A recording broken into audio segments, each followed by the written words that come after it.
Hi there, and welcome to part 2 of our Preparing for Baby series.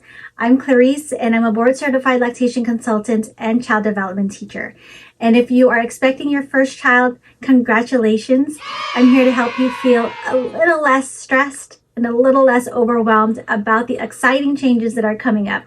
The areas I will cover today will help prepare you and your partner and support system for labor and the postpartum period. Stay tuned.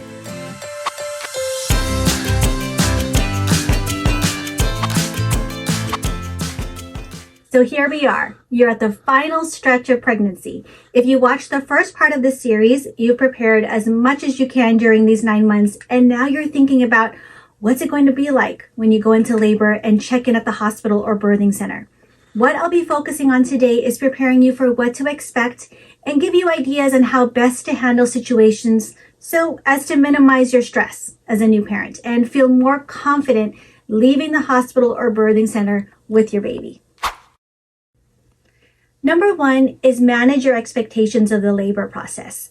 In my practice as a lactation consultant, I've been able to counsel lots of mothers who, before going into labor, created a birth plan, they took the birthing class, they made a plan to take or not take pain meds, which are all wonderful, wonderful things. Then they go into labor and they had to make adjustments. It didn't go as planned, and that guilt settles in.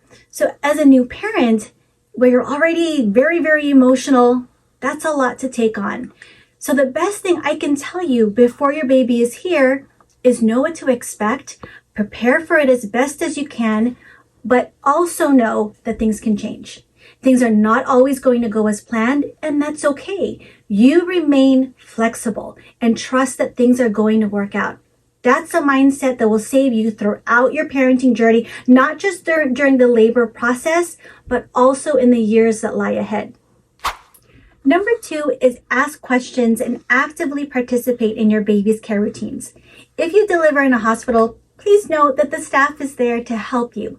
I've met parents in their hospital rooms and they tell me it's their first time ever changing a diaper or holding a baby.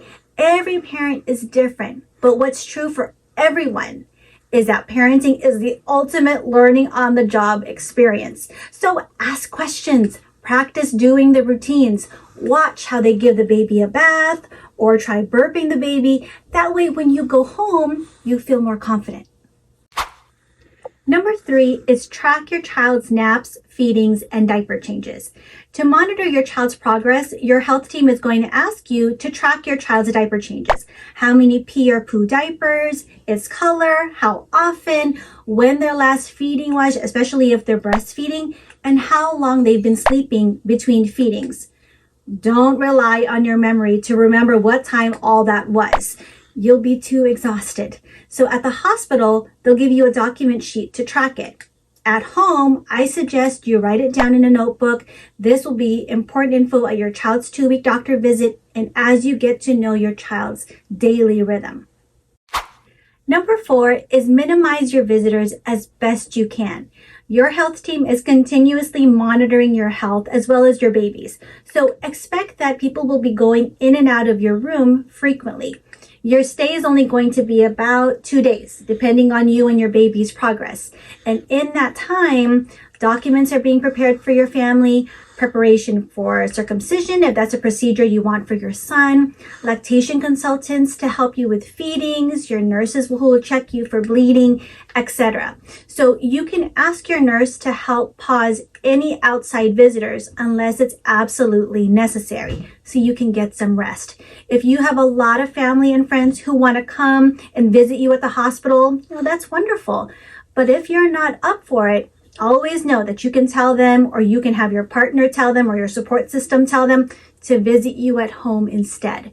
Sometimes it's really hard to focus and recuperate with your baby when you have additional visits in your room. Number 5 is practice skin-to-skin contact with your child as soon and as frequently as possible. This is, of course, going to depend on certain circumstances, but make a plan to have skin-to-skin contact with your newborn as much as possible. This is where your newborn lies on your bare chest. Your partner can also do this. It's been shown to have numerous benefits for your baby, such as improved sleep, regulated body temperature, pain relief, improved digestion, and improved immune system. There are also benefits for you, for mom, and for your partner. It promotes bonding, reduces stress, supports breastfeeding, and reduces postpartum bleeding. Number 6 is be patient with your child and yourself as you learn to breastfeed. It's a misconception that as soon as your newborn is here, you know exactly how to breastfeed them. Breastfeeding doesn't come naturally. It's a skill. And just like any other skill you acquire in life, it takes practice and it takes patience for you and your child to learn. So if you received a nursing pillow from your baby registry or you already have one, feel free to bring it to the hospital so you learn how to properly position it while feeding.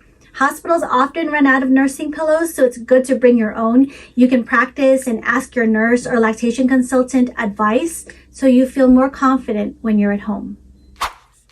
I hope you found those helpful. Join me again next week for part 3 of the Preparing for Baby series. Don't forget to like, share, and subscribe. And as always, feel free to email me suggestions for topics to discuss in future videos. And I'll see you next week. Bye.